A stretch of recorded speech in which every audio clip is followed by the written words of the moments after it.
बिहार एक सेकुलर राज्य है। बिहार ने कभी भी जो नफरत की बात करते हैं, तोड़ने की बात करते हैं, उनको कभी सत्ता नहीं दी। जो जोड़ने की बात करी, कमेरों की बात करी, शोषितों की बात करी, किसानों की बात करी, नौजवानों की बात करी, उस पार्टी को वोट मिला। लेकिन भारतीय जनता पार्टी का सर 1980 से लेकर आज तक एक इतिहास रहा है। भारतीय जनता पार्टी के तमाम नेता धर्म के नाम पर, मंदिर के नाम पर वोट मांगते हैं। एक बात बताइए, धर्म का और राजनीति का क्या मेल है? धर्म अपनी जगह है, हर व्यक्ति को अपना धर्म मनाने का, अपने धर्म में आस्था रखने का अधिकार संविधान देता है। नहीं सर, सवाल ये भी निकल करके आ रहा है, अगर जनता के साथ धोखाधड़ी हुई है तो क्या उनको कोर्ट जाकर के, आपने जैसा कहा, क्या कोर्ट जाकर के इस तरीके के प्रावधान या इस तरीके की बातें उनको रखनी चाहिए जो भाई फिर से चुनाव हो? बिल्कुल रखनी चाहिए सर। इससे पहले आपने एक वाकया मध्य प्रदेश का देखा होगा। मध्य प्रदेश की जनता ने शिवराज सिंह चौहान और भारतीय जनता पार्टी के 15 साल के राज को, उसको नकार कर कांग्रेस पार्टी को पूर्ण बहुमत से समर्थन दिया था जनता ने। उसके 1.5 साल 2 साल बाद भारतीय जनता पार्टी ने कांग्रेस पार्टी के ही विधायकों की खरीद फरोख्त कर उनको तोड़कर भाजपा ने अपनी सरकार बनाई थी ना, बनाई थी।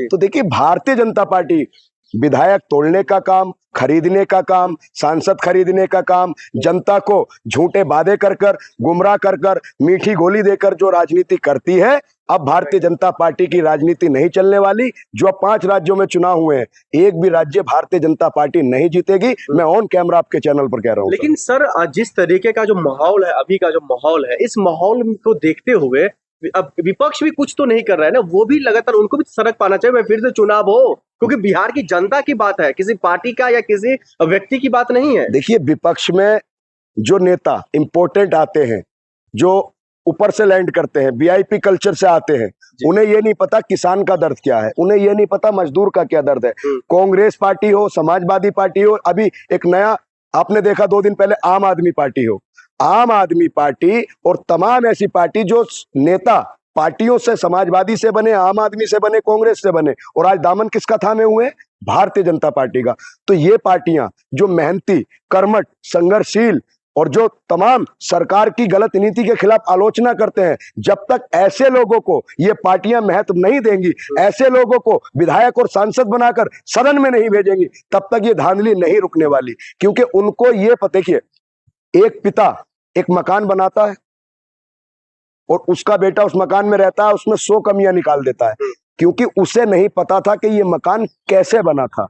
मकान बनाने वाले को पता होता है ना मकान में कितनी मेहनत लगी, मैंने दिन रात मेहनत करके ये मुकाम हासिल किया। तो ठीक उसी तरीके से जो व्यक्ति जमीन से जुड़ता है, मेहनत करता है, किसानों के, नौजवानों के, बेरोजगारी के और तमाम जो मुद्दों पर लड़ाई लड़ता है, उसको जनता के असली दर्द का पता होता है। लेकिन ये जो इंपोर्टेंट नेता आते हैं, इनका कोई ईमान धर्म नहीं होता। ये सिर्फ और सिर्फ राजनीति करते हैं अपनी पावर और ऐशो आराम के लिए। ये किसी भी पार्टी से समझौता कर लेते हैं, कभी भी किसी पार्टी में पलटी मारकर चले जाते। तो इन लोगों का जो वीआईपी कल्चर और इंपोर्टेंट नेता है, इनका कोई ईमान धर्म नहीं है। लेकिन एक सवाल और, बस आखिरी सवाल मैं लेना चाहता हूं, क्या चुनाव आयोग का दायित्व नहीं बनता है इन कहीं ना कहीं घटना में हस्तक्षेप करने का? देखिए सर, चुनाव आयोग पे पिछले काफी समय से विपक्ष की पार्टियां धांधली का भी आरोप लगा रही हैं, वोट चोरी का आरोप लगा रही हैं। तमाम जो सामाजिक कार्यकर्ता हैं, तमाम एक्टिविस्ट हैं, तमाम वकील हैं, वो भी कई बार आरोप लगा चुके हैं कि चुनाव आयोग भाजपा से मिला हुआ है।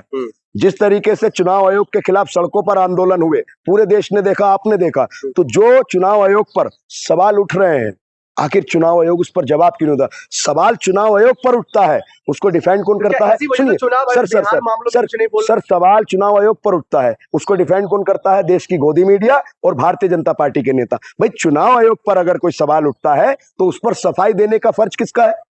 चुनाव आयोग का है ना। लेकिन चुनाव आयोग कोई जवाब ही नहीं देता। यही वजह है जो बिहार मामलों में चुनाव आयोग कुछ नहीं कर रहे हैं? जी, यही वजह है।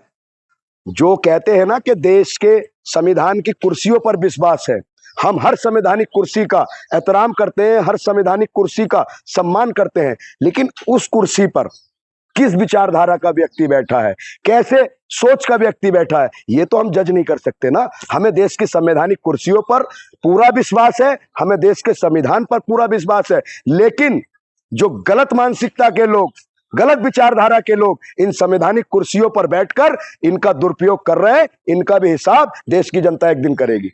कि किसी के साथ अगर बुरा करोगे तो आपके साथ बुरा होगा। नीतीश कुमार जी का एक इतिहास रहा है कि वो पलटी मारने में माहिर है। कभी पलटी मार के आरजेडी के साथ आ जाते हैं, कभी पलटी मार के बीजेपी के साथ आ जाते हैं। लेकिन भारतीय जनता पार्टी का भी एक अपना इतिहास रहा है। भारतीय जनता पार्टी ने जिसके समर्थन से सरकार बनवाई है, फिर बाद में उसको खत्म करने का काम और उसकी पार्टी को तोड़ने का काम और अपनी पार्टी का मुख्यमंत्री बनाने का काम भारतीय जनता पार्टी ने किया है। तो जिस तरीके से नीतीश कुमार को कहते थे ना कि नीतीश बाबू जो चाहते हैं वो करते हैं, भारतीय जनता पार्टी ने उनको ऐसी घोड़ा पछाड़ पटकी दी है इस बार कि नीतीश बाबू चारों खाने चित हैं। देखिए, जब तेजस्वी यादव मुख्यमंत्री बनने की बात हुई, उप मुख्यमंत्री थे, तो कहते थे नौमी फेल है, नौमी फेल कहा जाता था। अब जो बिहार के मुख्यमंत्री बने हैं सम्राट चौधरी, जिनका विवादों से पुराना नाता है, जो तमाम उन पर गंभीर धाराओं में मुकदमे दर्ज हैं और उनका एक जो स्टाइल है, जो उनकी भाषा है वो विवादों में रहती है, उनकी जो एक स्टाइल है वो एक दबंग वाला है।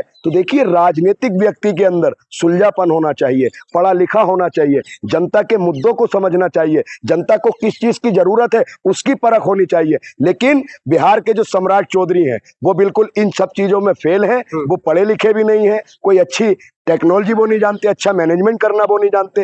बस वो भारतीय जनता पार्टी की जो जोड़ तोड़ की राजनीति है, जो डराने धमकाने की राजनीति है, उस राजनीति में नीतीश कुमार को दबाया गया है, मोहरा बनाया गया है और सम्राट चौधरी को मुख्यमंत्री बनाया गया। लेकिन सम्राट चौधरी को लेकर कहा जाता है जो यही एक ऐसे व्यक्ति अब बिहार को मिला है जो बीजेपी के मुख्यमंत्री हैं, अब बीजेपी पार्टी से मुख्यमंत्री है, ये बिहार को विकास करेंगे और नए तरीके से इसको मतलब सजाएंगे बिहार को। देखिए, बिहार भारत का एकमात्र ऐसा राज्य है, हम तो चाहेंगे सर होना चाहिए, बिहार भारत का एकमात्र ऐसा राज्य है जहां सबसे ज्यादा लोग पलायन करते हैं और सबसे ज्यादा जो बाहर देशों में और पूरे भारत के अंदर जो मेहनत का काम हो, टेक्नोलॉजी का काम हो, तमाम तरीके का जो काम है अधिकतर लोग बिहार के लोग करते हैं।